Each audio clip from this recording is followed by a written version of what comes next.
it's Dr. Tasha, and I am here to do something a little different than what I've done in a lot of my other videos. If you've been here for a minute, you have seen that I share a lot of information about mental health and how you can work on your own mental health. But I thought I'd get a little personal, share a little bit about my own experiences and specifically about the experiences I had in the graduate school journey. So this video is a recording from a talk I've done before, but it will show you a little bit about, how I manage the ebbs and flows of my own mental well-being while in medical school, while in business school, and along my search to find my purpose and where I'm at in life right now. Hope you enjoy. Please let me know if there's anything that inspires you, questions that you have, things you want to know, learn more about. Just put that down below and I'm happy to chat. All right, have a good one.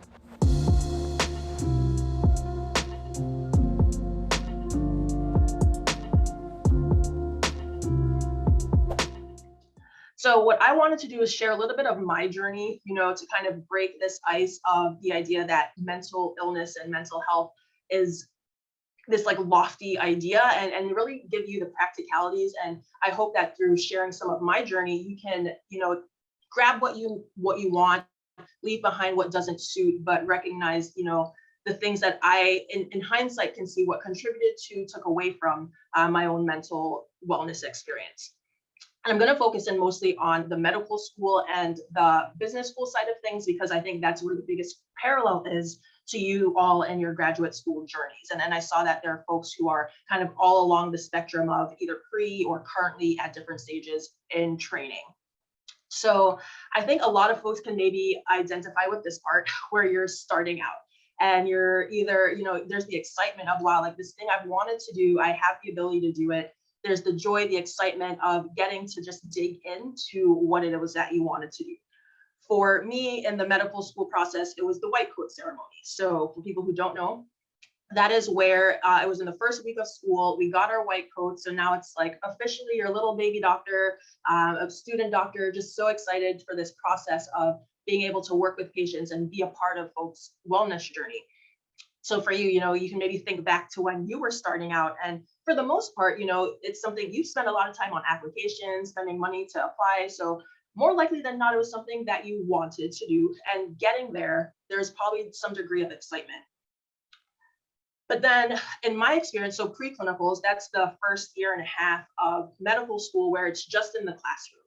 I experienced a lot of, I enjoyed it for the most part. This was my crew, the Black medical students at Penn Med, the folks who I started medical school with, graduated with the majority of these folks. I'm the little one in the back who looks like they're in high school, but there's that. And the things that I, in hindsight, reflect on of what helped this part of my journey to be positive. So there was my religious coping. So from a religious perspective, I was very much attending church regularly. I was going to groups with my church, reading my Bible, all of those things that contribute to my well-being. I had community. I had these people around me. I saw them just about every day. Actually, a couple of these women, I just got married. They're like so much in my community that they were my bridal party. Like the community was strong. You could see we're smiling, we look happy. Like there's just like so much from that, just the bonds that was helpful. And I was in a romantic relationship that was going well. I was exercising. I was eating regular meals. All of these things are part of what contribute to mental well-being. So whether it is the faith component and looking at it from a positive perspective, community is so essential. Exercise, we learn about the way that it can help promote well-being, and then also in moments of depression or anxiety can mitigate those symptoms that folks might experience. Eating regularly, the things that we put into our bodies, it feeds our brain. And if we're eating healthy meals that are consistent, of all the vitamins that we need, the different macro and micronutrients, those things are beneficial. But then, there's a little bit of a switch. When I entered the clerkship component of medical school, this is where we are in the hospital about 12 hours a day. We go home for another 4 hours to study. So whatever time is left over, I'm just sleeping. So lots of things were not happening for me. I was not in my Bible as much, not going to church as much, not sleeping very well, because sometimes I would be waking up to get to the hospital for 5. Other times I was on night shift. Things just kind of going all over the place, honestly. I broke up with the person I was dating at the time. So going through that, not having time to exercise, eating honestly a really horrible diet in the hospital, grabbing crackers, cereal, things like that whenever I just had the moment to shove food in my face. The academic pressure of being evaluated, those 12 hours in the hospital, you were evaluated the whole time. Those friends that I showed you in the slide before, I didn't see them. If I got to see them once every 6 months, I was joyous. So in that time, and I encourage you to think for yourselves, as you're going through this journey of graduate school, where do you see yourself? Are you someone who has been not leaning into your faith as much? Are you not able to socialize? Are and I recognize at Penn, we were very lucky to have that many other students of color in my medical school class. There are other medical schools. I hear, just even here in Philadelphia, she is the only Black medical student in her entire school of almost 200 people. And I imagine and recognize that in graduate school programs, you may be that one person.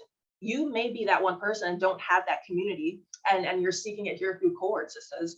But recognizing that all of these things contribute to either our wellness or to the challenges we experience in our mental health. The academic pressure, I think that's one of the things that as a resident now, I am so happy to have that part of things behind me, but recognize that for you, the academic pressure is there, in this process of publish or perish, where there's the pressure to get publications out, get presentations out, and doing that when you maybe might not be as a resource as the people around you, it can contribute negatively to the well-being that you have. And we're going to keep talking about what are the things that can be done to improve that over time. So more of my journey, I took a break, is how I always joke about it, a break from medical school to go to more school in business school, it honestly allowed me to find my way. And I encourage you, I think different programs are different in terms of how breaks can be allowed, but sometimes you just need a break. I have friends in medical school who took multiple years off from school and came back when they were mentally, emotionally, physically ready to continue on the journey. So I say that to say a break is not always a bad thing. A break can be the thing that can set you up to do even better going forward. And this break for business school, it allowed me to find my way. It helped me to find people who were similarly minded. I could explore a little bit more in terms of academics, finding mentors who understood me. Because every time I said that I wanted to blend business and medicine in medical school, my mentors were like, no, like you need to focus on med school because you're in med school. But I wanted to do both. And going to business school helped me to be able to find the mentors who recognized that both could be achieved. The community came back. I found more community in business school, and that was both spiritually and professionally. I had time again to exercise, time again to eat well. So that's where I would say, we went from downer, mental health was starting to come back up. And then fourth year of medical school. So that's where I discovered that becoming a psychiatrist was really what God's plan was for me in my life. My internal spirituality was increasing. Career discovery was important, and community again. I still had the community as a fourth year. I was exercising, and all of these things were just positively contributing to my well-being.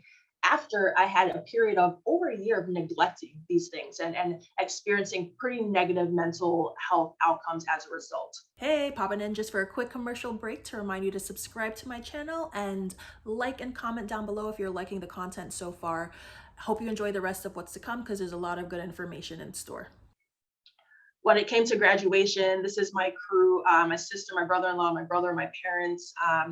I don't know, find an updated picture to include my husband now, but the graduation for me was idea of Ikigai, where Ikigai is this idea where you find that perfect connection of where you can do what you love, what the world needs, what you can be paid for, and what you're good at. It's this Japanese idea that I have just leaned into, because when I think of my mental wellness and the things that I want to do to promote that, it has to first start off with, is it something that I love? Is it something I'm good at?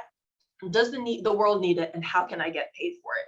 So this is what I talked about how the society changes, biology changes, the environment changes, which then means that our emotions, our behaviors, our feelings, and our thoughts are changing. But when I can focus it in on these principles to do what I love, what I'm good at, what the world needs, and what I can be paid for, that is helping me to redirect my mental wellness as necessary. Because, when you're in graduate school, if you're not doing something that you love, that's going to make the process pretty challenging to continue on.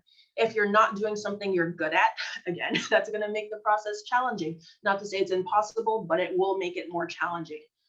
And then thinking about, you can love something incredibly, but if others aren't seeing that there's a need, or you're not able to convince others that there's a need, that is going to be challenging, because then you're not going to be able to be paid for it in the way that you deserve to be, in the way that you want to be. And that also can impact our mental well-being. And I'll get to that in a bit. So that I am in an ongoing process. I am always seeking to improve my mental wellness, because like you, environment changes, things in the world continue to change, that really just impact how we are interacting with ourselves and interacting with the world. So, but with Ikigai, it's a principle that keeps me kind of grounded when I'm starting to feel that things are swaying one way or the other. Hey, it's so good to see that you've made it to the end of this video. Thank you so much for watching. If you've enjoyed it, please share with someone. And I think that you're gonna like this video right here, because it's gonna help you to learn more about the topic you just watched. Have a good one.